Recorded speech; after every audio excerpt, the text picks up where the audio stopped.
आज का दिन जो है ना वो बहुत हेक्टिक था। आज मैंने बहुत सारे काम किए हैं। बर्तनों का शोर। अच्छा जी, पहले जो है मैं उठी, फिर मैं भाभी के साथ पार्लर गई, वहाँ से आई वापस, फिर जो है मैंने कलर किया बालों को, फिर मैंने कपड़े प्रेस किए और एंड टाइम तक मुझे नहीं पता था कि मैंने जाना है मंगनी पे ना। तो अब भी ये है कि भाई लोग जो हैं वो गाड़ी करवाने गए हुए हैं। तो अब सारी पैकिंग की है अर्जेंटली, सारे मतलब कलर किया बालों को और फिर मैंने बाल धोए, कपड़े प्रेस किए। तो अभी भी शावर लेना है, पानी नहीं आ रहा अभी, रात को पानी चला जाता है, फिर फजर के टाइम आता है।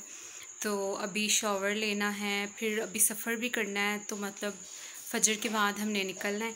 तो उसके बाद जो है सफ़र करना है इतना लंबा, और जो हालात हैं लॉकडाउन के, पता नहीं कितनी देर में पहुँचेंगे हम।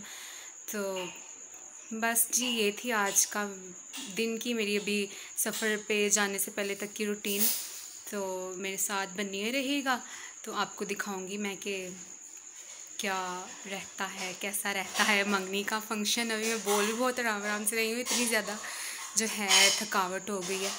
तो देखते हैं बाकी क्या होता है। अच्छा जी, अब हमें अचानक जाना पड़ गया है मंगनी पे। अचानक से जो है वो गाड़ी की बुकिंग हुई है। सो अब हम जल्दी से रातों रात पैकिंग कर रहे हैं। अब हम निकलेंगे। अब ये देख सकते हैं भाभी का बैग तैयार हो गया। भाई इतना भारी, ठीक है। ये फैंसी कपड़े रखे हैं कुछ मंगनी वगैरह पे पहनने के लिए, और अब मैं उधर की भी आपको हाल। अच्छा जी, ये मेरे कपड़े पड़े हैं जो कि पैकिंग अभी मैं करूँगी, सारा सामान वगैरह रखूँगी। तो अपडेट रहने के लिए मेरे चैनल को कर दें सब्सक्राइब, और देखते हैं कि कैसा रहता है आज का व्लॉग। अच्छा जी, तो यहाँ पे मेरे फेस इसलिए बन रहे हैं क्योंकि मेरी नींद पूरी नहीं हुई एक तो, और दूसरा मैं सफ़र आप सबको पता है कि मुझे करना बहुत ज़्यादा मुश्किल लगता है। सो ये वजह भी है, और दूसरी वजह ये है, मैंने यूट्यूब चैनल बनाने के बाद और वीडियोस बनाने के बाद मुझे रियलाइज़ हुआ है कि मेरे अंदर की जो कैफ़ियत हैं वो मेरे फेस पे जो है वो शो होने लग जाती हैं। यानी कुछ लोग होते हैं उनका पता नहीं लगता कि इनको गुस्सा लग रहा है किसी बात का, या इनको भूख लग रही है, या कोई इनको प्रॉब्लम है, लेकिन कुछ फेसेस होते हैं कि उनको देख के पता चल जाता है कि इनके साथ कोई मसला चल रहा है। तो मेरा भी आई थिंक यही वाला सिस्टम है कि मेरे फेस पे जो है मैं जो फ़ील कर रही होती हूँ वो एक्सप्रेशंस आने शुरू हो जाते हैं। यानी अगर मुझे भूख लग रही होती है तो मेरा फेस ऐसा बन जाता है, या गुस्सा आ रहा होता है तो इस तरह के गुस्से वाले एक्सप्रेशंस मेरे फेस से ही पता लगने लग जाते हैं। खैर, हम अब 3 बजे वाले टाइम पे आई थिंक निकल चुके हैं। गाड़ी ने आना था सुबह के टाइम फजर के बाद, लेकिन इतनी ज़्यादा बारिश थी कि गाड़ी जो है वो बहुत लेट आई, तो इस वजह से हम थोड़ा लेट निकले। लेकिन 3 घंटे में हम पहुंच गए थे। ये मोटरवे स्टार्ट हो चुका है, और अच्छे अच्छे व्यू देखें आप लोग, और साथ साथ मेरी अच्छी अच्छी बातें सुन लें।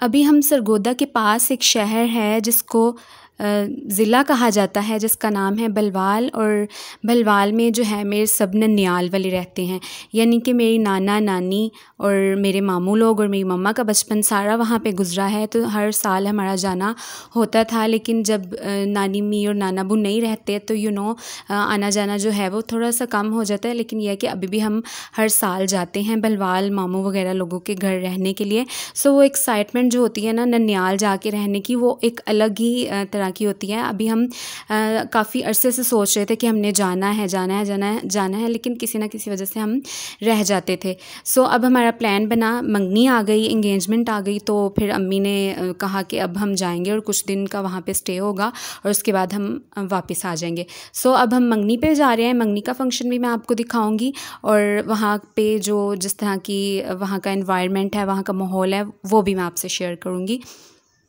और भलवाल हम अक्सर जो है वो गर्मियों में जाते हैं। गर्मियों की छुट्टियां जब होती थीं तो हम गर्मियों की छुट्टियां थोड़ी जो है स्पेंड करने के लिए जाते थे नानी मी के घर। सो कभी भी हम सर्दियों में नहीं गए। भलवाल में के जो माल्टे हैं ना वो बहुत ज़्यादा मशहूर हैं, बहुत बड़े बड़े वहाँ पे माल्टों के बाग हैं। सो मैंने सोचा हुआ था कि मैं अब जाके तो मैं ज़रूर जो माल्टों के बाग हैं वो विज़िट करूँगी, बट गर्मियाँ हैं बहुत ज़्यादा और सीज़न भी नहीं था।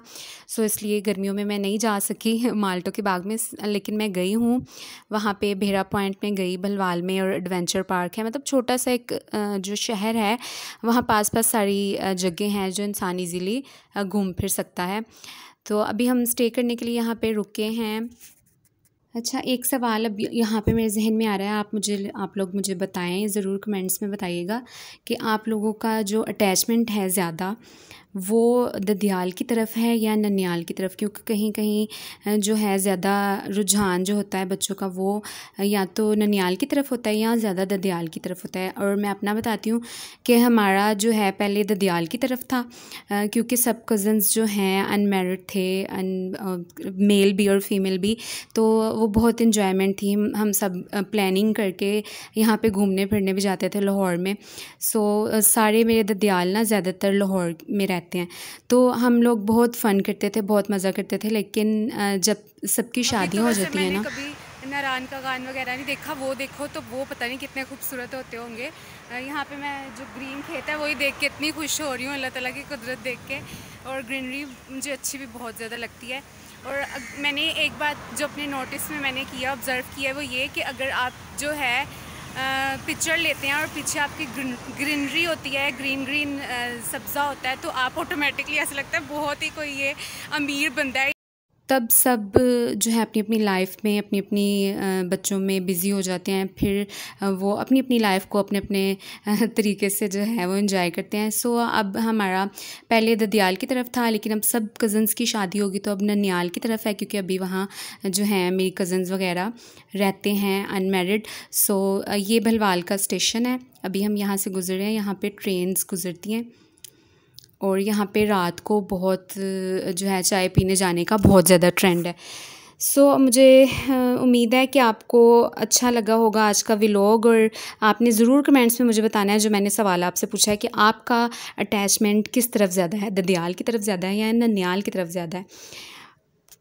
और हाँ, एंड पे मैं ये ज़रूर कहूँगी कि बहुत ही ज़्यादा ब्लेस्ड हैं वो लोग जिनके दादा दादी और नाना नानी हयात हैं, क्योंकि वो बहुत ज़्यादा जो बड़े होते हैं, बुज़ुर्ग होते हैं, वो अपने पोते पोतियों नवासे नवासियों के लिए बहुत दुआएं करते हैं। शुक्र अदा करें जिनके हयात हैं, और जिनके नहीं हैं वो उनकी मग़फ़िरत के लिए दुआ फ़रमाएँ।